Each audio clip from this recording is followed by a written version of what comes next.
Welcome to More Than Mindset, the only podcast that bridges the gap between spirituality and success. Go beyond the mind with clarity and confidence coach Kim Guillory and learn how to integrate your passion to serve with your skills and experience to create a business you love. Let's get started.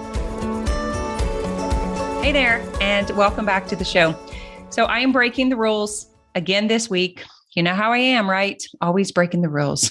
Anyway, I did a training a few days ago, and I really wanted to share it here also because this bears very important information. So what I am speaking about is when mindset falls short. This explains the missing pieces, exactly how to help your clients, maybe even yourself. If you are one who has used mindset against yourself, like continue to change the thoughts, and beat yourself up when it doesn't work for you, this is what I'm talking about. So this is the show for you. If not, if you came here just to hear pearls of wisdom on how the human brain works and how we behave in relationships and how we self-heal, then this is also for you.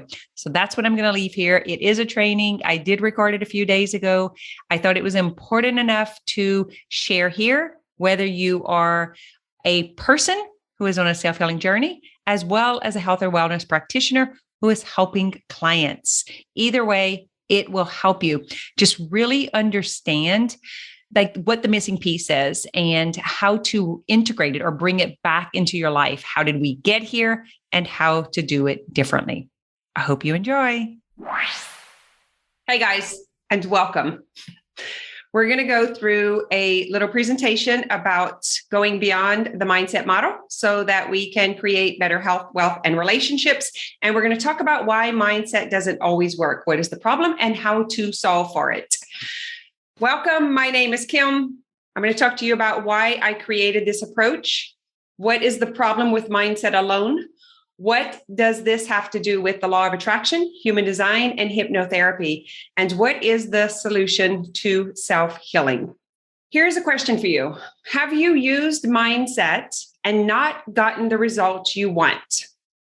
Have you changed your thoughts? Have you used positive affirmation? Have you done all of the things that you saw in The Secret and in the mindset world, whether it came from the coaching industry or cognitive behavior therapy or wherever it was? Have you tried mindset and it has not worked? In other words, we would know that by, do you have the results right now?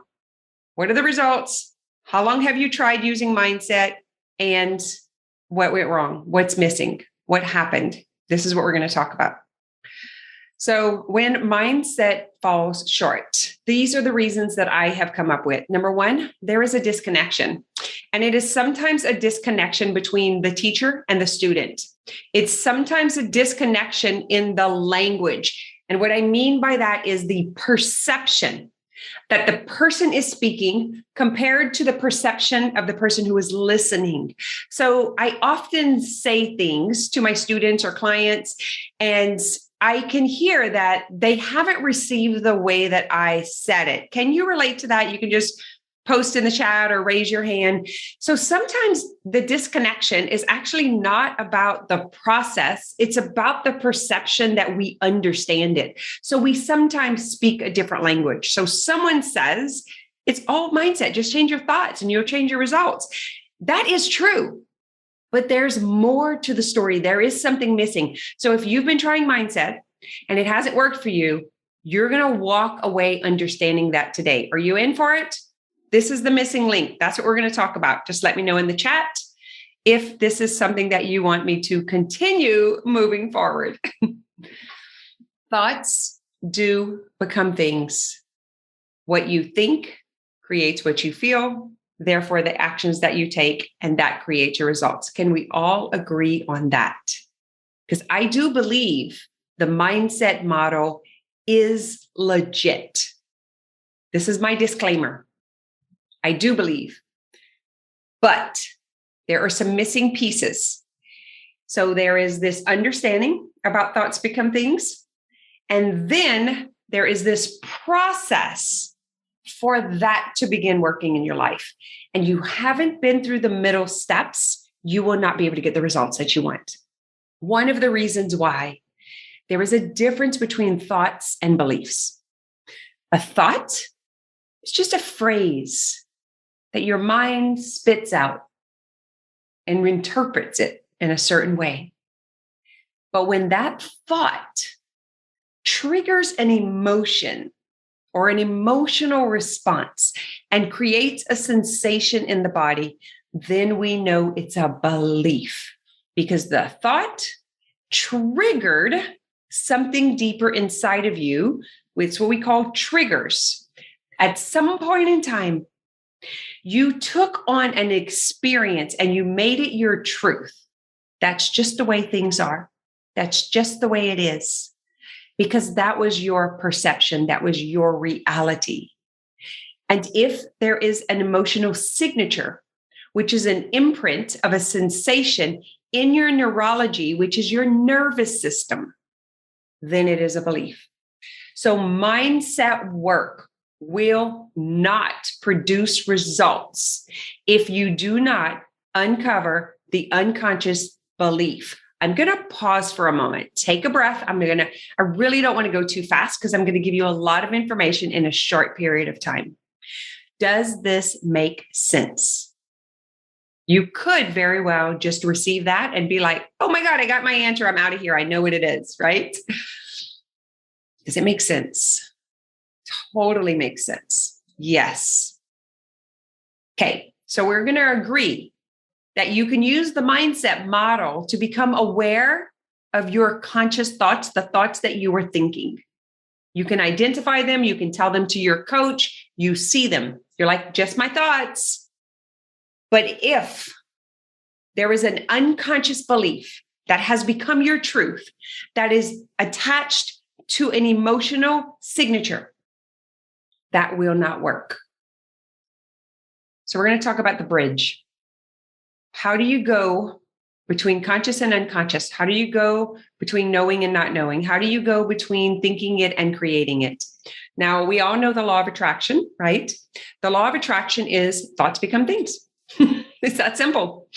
What you believe, what you think, the sensation you put out into the world, the vibration you carry is what your world is going to look like, whether that's changing perception or practicality. Okay. So it's either going to change the way you see something. So in other words, the thing will be the exact same, but you see it differently, or it will physically change it. Are we on board? The law of attraction. You think it, you feel it, you believe it, you have a certain vibration that you're putting out into the world. That vibration is what some people call a positive attitude. I look at the sunny side of things. I reframe it so that I can experience it in a different kind of way. I change my perception and I decide to look at the sunny side of things, and then I feel better. And then whenever I feel better, I create more of what I feel. Everybody agree? The second is I actually think it, feel it, believe it, raise my vibration, and I create it in a tangible way. I physically create it. My body becomes what I think. My finances become what I believe. I create it. Okay, you see the bridge? The flaw of attraction is when you skip the feel, when you skip the imprint, when you skip the sensation that raises the vibration. In other words, it's thought bypassing or mental bypassing. So, in spiritual bypassing, it's when there's a bunch of crap going on and you tell yourself, you're like, oh, it's happening for me. I'm like going to the heavens. You're like spiritually bypassing and creating this illusion of it's happening. Like you kind of like move it into the spiritual realm and land here. And then the middle just gets avoided. Well, mental bypassing is when you have a thought and you just change the thought, but you don't change the unconscious. You don't change the understanding. You don't change the perception. So you literally just memorize new thoughts that don't feel real or true to you. Does this make sense? I'm a generator by design, and I need something to respond to. So I need to know that you guys are getting it and you want me to move forward so that I can move forward. If I don't know that, I literally I can't go forward. Okay. So that's why I'm asking for that. It's not to put you on the spot. It's just that I literally need the interaction in order for me to serve you. Got it. Thank you.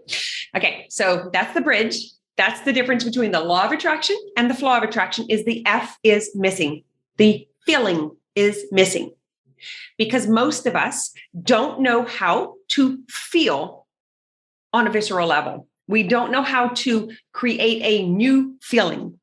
We only know what we sense or what we think we feel, but we can't like go grab a feeling and make it happen.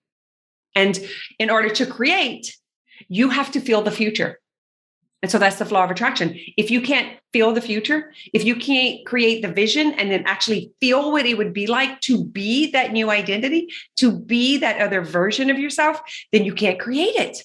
So this is the missing bridge. It's like somebody showing us like, hey, you're here and you can get here, but they're not giving us the steps to walk on. So we keep falling through the cracks. Keep trying.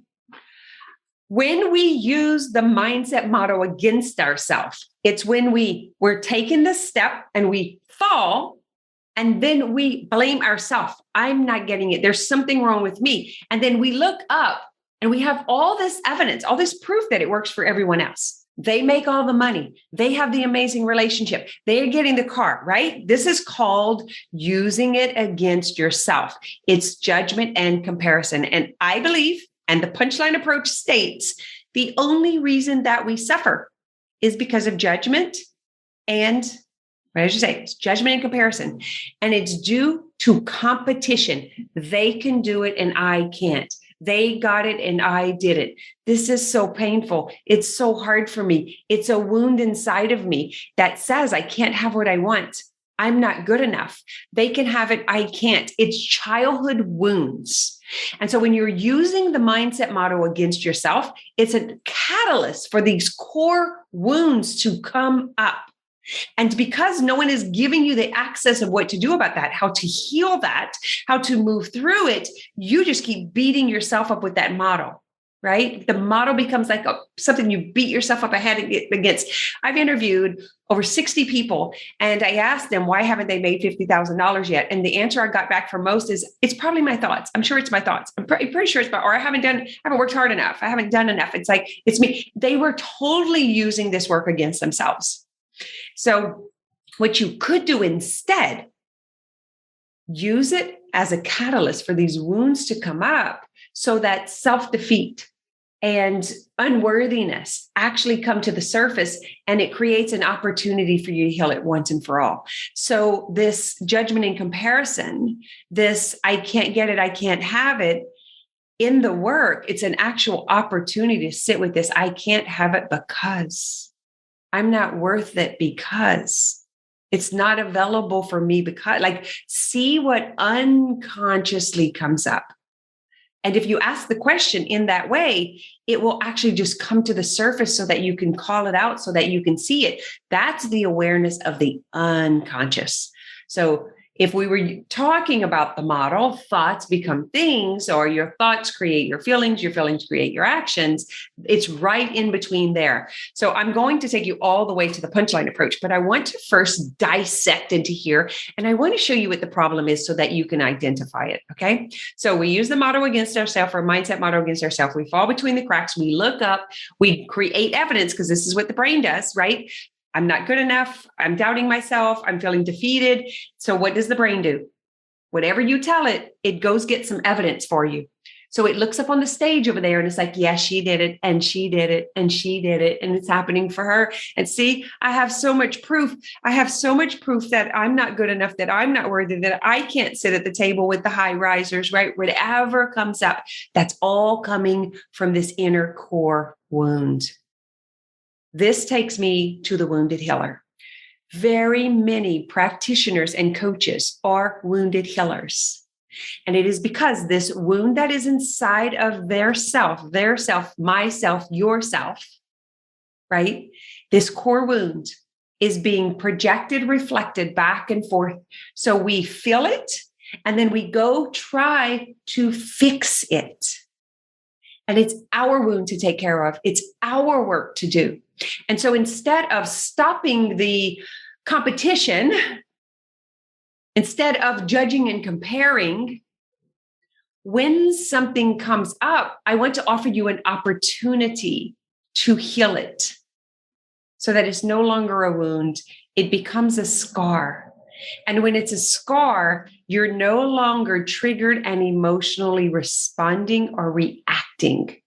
Is that a deal? You want to learn more? Want me to keep going? Is everybody on board?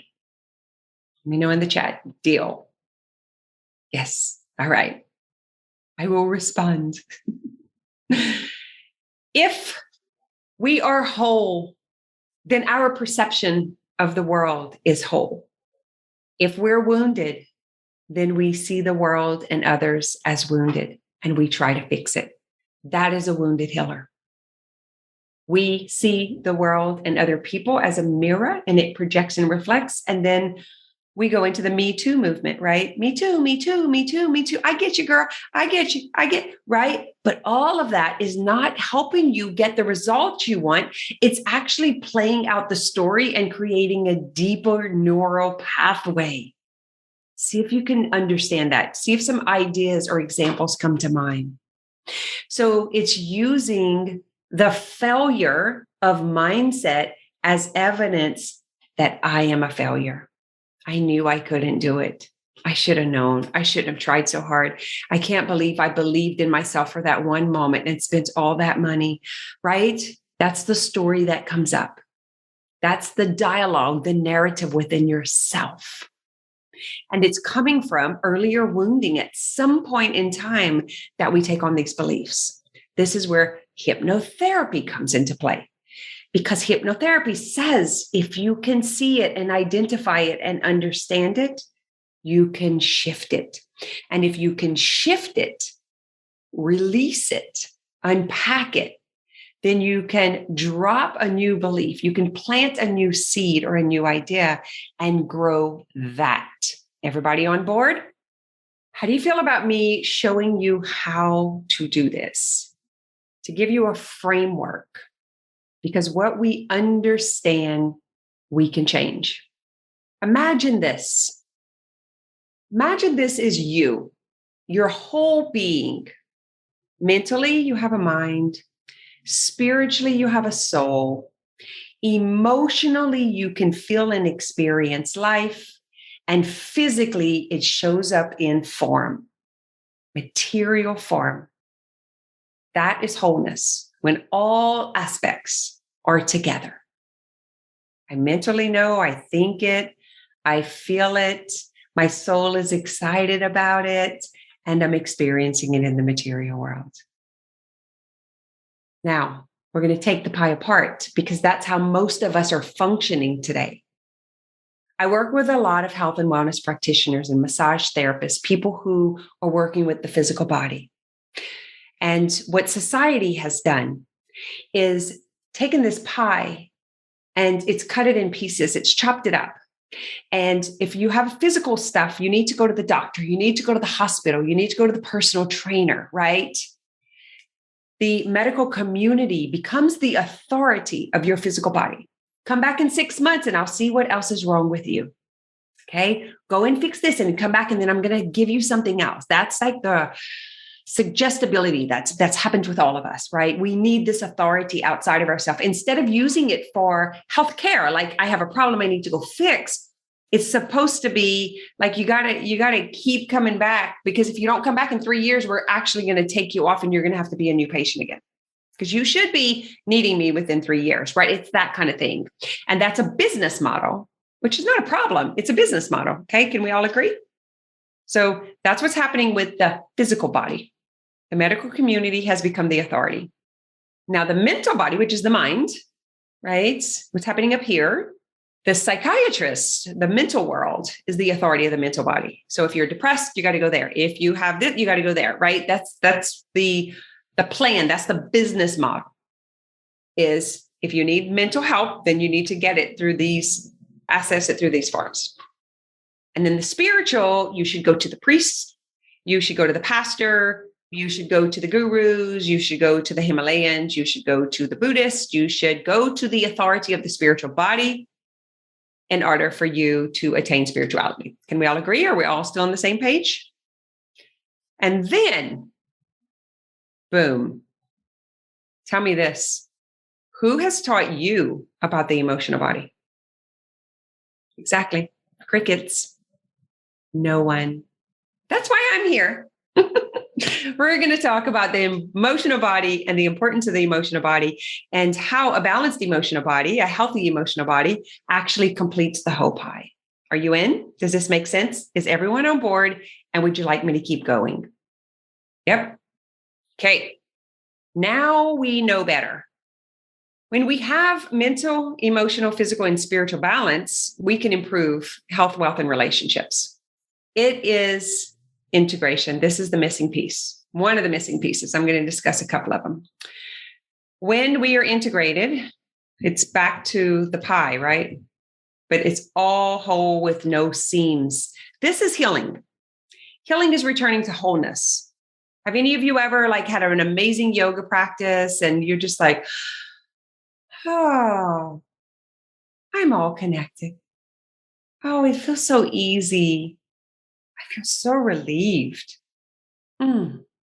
Anything is possible. That's wholeness. Because when you feel whole, you will feel joy.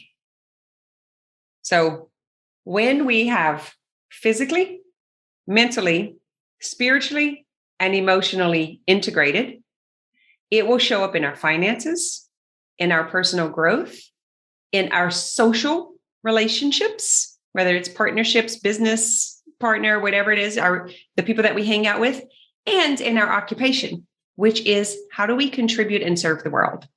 Your occupation might not be a money-making thing. It might be a way to serve the world and serve humanity so that you and that person feels satisfied, feels whole because you're contributing in a creative way that's coming from who you are. So it doesn't have to be monetary. And this is the problem with healing focused entrepreneurs not making money, is because they're not driven by money and they keep signing up for make money courses. Guys, if you're signing up for that, you're not there for healing. You're there to make money. And so that's often the lack of language understanding. You did not sign up to become whole and to become confident. You signed up to learn how to make money. See how it's starting to make sense? They're not wrong. You're not wrong. The bridge is not there because we don't want to be in a blame position. That's lame, right? Okay. So this is what's missing. It's the punchline approach. That's it right there. And I know this because I lived this. I had this same struggle. That's why I know it so well. And I couldn't figure it out. And I was listening to Louise Hay and all the Hay House speakers and Brooke Castillo and all of the mindset gurus, all of the people who were telling me to change my thoughts. And I was seeing their life had changed, but no one understood that I had this wound. It was not their job to identify the wound, but completely dismissing it and not validating it made me go into a trauma response. Get where I'm going? And can anybody see what I'm saying? So the punchline approach is the approach to create conscious change. It's the missing pieces. I'm going to take you step by step.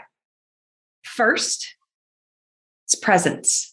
How do you get in your body? Yoga, meditation, tapping, walking, breathing, sex, exercise. How do you get in your physical body? Tapping is a great thing. Presence. I'm aware that I'm a soul in a meat suit. That is presence. The only difference between me and Abraham Hicks, I got the body. Consciousness comes through me, all the same, but I have the body to express it. Abraham had to use someone else's body, right? That team had to go knocking on Esther's door. Can I come in? Can I speak through you? But we get to do it through this body. That's the only difference. So you got to get present if you want to be able to express and materialize in this world, in this physical world. Okay, so that's the first step. You got to get present. The second step is you have to unveil to understand the unconscious. Now look how brilliant Source is. Can you see how all of these letters match up? Like, I didn't make that up, guys. It just keeps coming and it just keeps growing. I underlined the things that are missing. Okay. So you can have your thoughts, you can have your feelings, you can have your actions, and you can have your results. But what happens when it doesn't work? You haven't understood the unconscious. So you can't stop it. You can't change what you can't see. You got to see it to lift it, to shift it. We're all on the same page. Everybody's getting this. Does anyone have an aha? Like, are you getting it? Like on the level of, whoa, this is it. I got it. I got the missing piece. So you can use different processes here. You can actually use the mindset model. You can use hypnotherapy. You can use journaling. You want to be able to download. You want to be able to see what's coming out of you. But the problem is you are so indoctrinated and your belief about you doing it wrong and not getting it is so strong that your mind won't let go of what it knows in order to know something else. That's the biggest problem I see with my clients is they are so attached to this certain way that it's supposed to work because that industry has showed them evidence and evidence and evidence and evidence and evidence. We've got awards. We've got $1 million awards. We've got $100,000 awards every week in your email. I'm going to tell you one more person who did it and did it and did it and did it. Right. And so your brain is just like bombarded by all the evidence. And then you've got this wound that's like, well, if they can all do it, why can't I do it? I know it's the thing. I can't let go of it. So you're basically gambling. It is like a direct sales company when you look at it this way. It's like you keep paying your monthly thing because you just know one day somebody's going to show up underneath your leg and you're going to make all that money, right? Like you just keep holding on and you just keep paying and waiting, but you won't let go so that you can know something else. And so that indoctrinated bias is actually what's preventing you from knowing something else and getting the next step. Does anybody feel this? Does anybody understand this? It's like believing like the generational patterning, or it's believing the religious dogma, or it's believing societal conditioning. It's believing the thing that somebody said so many times that it has become your truth, but it's actually not your truth. It's their truth that you adopted. See if you can feel that, all of it. It feels like my truth. I know I talk to so many of you and I could sense it. That's why I created this. Okay. Once you understand it, then you can navigate the habit and behavior. So what that looks like, it's an interrupting the pattern. So I'm used to thinking and believing this. I no longer do. How do I interrupt that neural pathway? Because the bridge between the you and the in is the neural pathway. Okay. You think it and you feel it in your body. You think it and you feel it in your body. Now, listen, there comes a point where you don't even have to think it anymore. It's just lodged in your body. And then you believe it's your truth. So that bridge between the you and the in, the unpack to understand so that I can navigate, so that I can pivot, so that I can change the pathway. It's hard. It takes a long time to really get the concept. But once you get it, you will be doing this naturally. And then you will realize it's how you've changed everything. Anything you've ever done in your life that you've changed is this process. I just found a simple way to teach it. And I put it in a framework and I created the product and then I started teaching it. And it's so amazing that other people started teaching it too. And now it has a life of its own. So you're going to unveil to understand the unconscious so that you can navigate new habits to change the neural pathways. It looks like that's not me. This is what I do now. Think about the in now. I do it differently in the now. This is new. That's how I used to behave. This is how I behave now.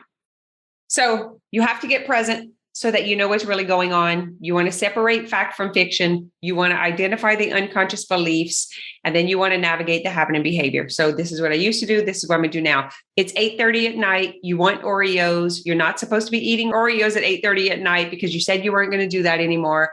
You can hear your thoughts, and it's like, you're not present. That's the first thing. And it's like, there's this little thought, we really should get Oreos. Let's go get Oreos. And you get up and you start moving and you're like, I said I wasn't going to do it. I'm just going to eat one. I'm just going to eat one. I'm just going to eat one. I'm going to open the pack. And then before you know it, you ate the sleeve. Okay. And so if you just try to change, like beat yourself up and say, I don't do that without actually understanding why you do it, then you're not going to be able to change it. So instead, you get to the bag, you open it up, and you're like, I need an Oreo because I am eating this because like I'm understanding why I'm doing it. And then you can make the decision to go ahead and eat it consciously on purpose, or I'm not the person who does that. And that would be interrupting the pattern. So the old way, you get up, you open it, you eat the whole sleeve or the whole bag, unconscious, then you beat yourself up. The new way, you see, you hear, you question, and you interrupt. And instead of doing the thing that your brain wants to do for the dopamine hit, you actually pause and sensation will come up. You'll feel resistance. Right. You're like, oh, that's only going to last 90 seconds. You're like, you want it because this is legit. When you take it,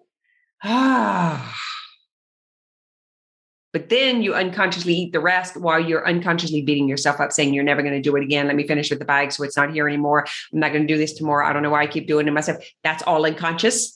You can hear it because I'm sure you can hear what I'm saying right now, but you actually don't have the tool to stop it.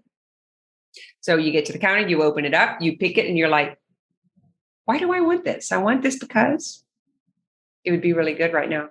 I'm starving. I need more sugar, right? Whatever it is. And you stop. I use the SOS. Like this is one of the tools I created. It's stop, open, and stay. And so you stop and you're like exploring it. Like, okay, what is this little black cookie going to do for me? Do I really want it? What would happen if I didn't have it? Isn't that interesting? I feel vibration going through my body. Then it will pass. You put the cookie up, you close the bag, put it in the counter, and guess what? You just changed a neural pathway. You just interrupted the pattern. You just changed the habit. It happens in the now. The transformation happens in the now. It happens in the experience it. So that this is like the other part, right? It's like, well, just don't do that. Well, let's understand why you don't do that so that you now have the tools to not do that again. So you navigate. So you're now walking out of the kitchen without the cookie. You're feeling really good, right? You've just changed things. And now your nervous system has neutralized. You have tapped into the parasympathetic nervous system. You were in fight, flight, freeze, right? All that was going on. You were not tapped into the parasympathetic nervous system until you processed the sensation. It would be the same thing if it was a bottle of wine or it was about to blow up at your husband or throw something across. This would be the same exact thing as the Oreos. You pause, present. You just drop back into the body. You stop the resistance by asking questions. Pause. Now you're neutral. Guess what? Now you have access to the frontal cortex because you've just neutralized the nervous system. Now you have a rational mind. Now you can walk out of the kitchen. Now you're proud of yourself. You know you can do anything. That's the time to create the vision of your future self. Got it? So now you have frontal cortex access. You're feeling into the future self. And how does it feel to count on yourself, to do what you said you would do, to be empowered? What does that feel like in your body? Do you feel relieved? Do you feel hopeful? Do you feel powerful? Do you feel confident? Tell me what you feel. I feel amazing. That would feel amazing. What else? If you knew that one day it wouldn't even be a temptation because you've done this so many times that it's no longer a trigger because you've resolved the trigger, because you've resolved the wound. And then you envision what it is that you want. If I don't eat Oreos every night at 8:30, this is what my body's going to look like. This is what my clothes is going to feel like. This is what it's going to feel like when I go hiking, when I put on my seatbelt, when I get dressed every day, when I go shopping. This is what it's going to feel like. Plant that vision. Think you can have it. Feel true. And then you want to integrate that peace and contentment in your nervous system. This feels like a visceral imprint. So you believe it, believe it, believe it. And you stay long enough. So everybody drop into their body. What is it that you want to feel? I want to feel certain. I want to feel confident. I want to feel powerful. What does it feel like? Let it drop all the way down your legs, all the way into your toes. Down. Feel it in your belly. Allow it to tingle, move, pass, drop all the way down into your body. Keep the breath going. I am she who does. And just paint the picture of what it looks like. Make your $50,000, lose your 50 pounds, not have chronic pain in your body, whatever it is. Imagine it. If you can imagine it, you can have it. This is the law of attraction. Imagine the people around you. Imagine you looking at yourself in the mirror, looking at your bank account. Imagine you relating to other people as this person, the future self. Notice how it begins to pop up. Bring it back down, drop it down, down, down, down, down, down, down. Imagine there are some holes at the center of your feet, and there's roots growing from your feet down into the earth, grounded in the earth, using the nectar of the universe to draw up into the body, down into the body, being really grounded in this new belief, in this new sensation, in this new feeling. Feel the relief. Feel the ease. Now start to feel the tingling as it comes on board, the possibility, the potential. Big breath. Find some movement. Maybe rub your hands together. Shake your hands out. Release any disbelief. Move your body. Move your physical body. Whew. Did everybody feel that? If you did not feel it, you are not wrong. You are not bad. There's nothing wrong with you. You just don't have access to your emotional body. It's been disconnected and it needs to be turned back on. That is what we do in Self-Healing Masters. We reconnect the disconnection. That is what I do with one-on-one coaching. That is what we do in any of the work that I do. So if you are not feeling that, if you did not sense what that felt like in your body, there's nothing wrong with you. You're just disconnected from the emotional body. I had a lot of anxiety initially. That's correct, because that's resistance. That's resistance that came up. And because you stayed long enough, because someone held the space for you, we can't hold it for ourselves. Someone held the space for you and you were able to bring it in, even though you got a taste of it. If anybody didn't get a taste of it, just reach out. All right. I'm going to move on for the sake of this training and timing. So now that you've created the vision and you've embodied it, this is embodiment. Okay. So the front part is integration. The bottom part is embodiment. Now you are prepared to take action. So now you can bring the mindset model back in. Make sense? So I didn't throw it away. We just expanded it. So how to take massive action. Here's the action line, right? Thoughts, feelings, actions. We just went way deeper on the feeling part. So how to take massive action and embody the results. You've embodied the sensation right here, right? The vision. But how do you embody the actual results? Choose the vision. Commit to it. Commit to yourself. Commit to the work. It's non-negotiable. And then cultivate as if it already were. And I'm going to tell you something. If you just felt this in your body, it happened in the quantum field. So it's on its way. It's just that we have to wait for linear time to catch up. It's kind of like we talked about, like I had COVID. It's been 12 or 14 weeks. Now I'm getting the symptoms of hair loss. Okay. The incident happened 12 weeks ago, 14 weeks ago, but the physical results in the material world are showing up today. Same thing with this. This is how it works. This is how the universe and life are orchestrated. Okay. So you choose, commit, cultivate as if it already were, and all of your decisions come from the person who already chose it. Then you continue, which means when it comes up again, you go back to presence, unravel, navigate, implant that vision again, embody it, and choose, commit, cultivate again, over and over and over and over. That's where it's like hypnotherapy, the law of attraction, and also human design, because you're going to reach the potential of what you could be. If you do this, your results will be this: living your life's legacy as an integrated being on all levels, in your natural essence, in ease, flow, personal freedom, which is expressing your individuality, contributing in a way that only you can. That's how you can become successful in business. That's how you can become successful in your relationships, in life itself. You create a better relationship with yourself. You believe, you embody the belief, you become it through the process. Now, for some of you, this may be a lot. It might be too much to swallow today. You can go back and revisit it. You can pause and you can reenact the part that we did together until you have access, or get some coaching, guys. Get yourself some help. Just quit getting the same help that's just beating you up. Quit beating yourself up.